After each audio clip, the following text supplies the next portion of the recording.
Behold the Lamb of God. Behold him who takes away the sins of the world. Most of the time, Father Sean Raftis focuses on his parish priest duties at Holy Cross Catholic Church in Townsend. But sometimes he just can't help being a kid. It's just kind of an adult version of a very juvenile game. The game is tag. Father Raftis and his friends played it in the hallways of Gonzaga Prep during high school, and on the last day of school in 1982, classmate Joe Tomberry thought he was it forever. So in 1990, we were all sitting around one day, we got together, and we were all kind of going our separate ways. You know, some were getting married, others had jobs elsewhere. And we decided, hey, it'd be a good idea to have mercy on Joe and basically bring back the tag game. Classmates and now attorney Pat Schulteis drew up a legal agreement with 3 rules.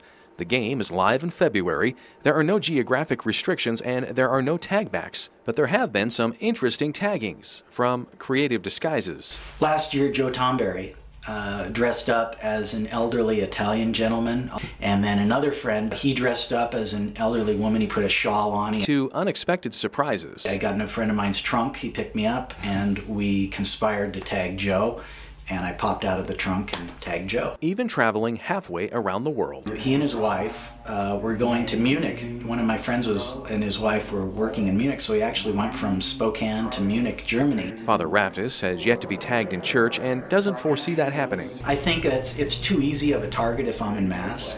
And so I think once I set foot out the rectory or after Mass or before Mass, all bets are off. This friend of mine says you're like a deer in elk hunting season. The number of tags can vary. Some years it's less than 10. This year it was near 50. Most likely because their game was featured in an article in the Wall Street Journal. At the middle of the day when the article came out, I remember getting a call from the UK for an interview, and well, something's up. The whole day, Facebook was going crazy. They were getting a lot of hits on the Wall Street Journal. It went international. ESPN and CBS also came calling, and there's even talk of a movie starring Will Ferrell and Jack Black.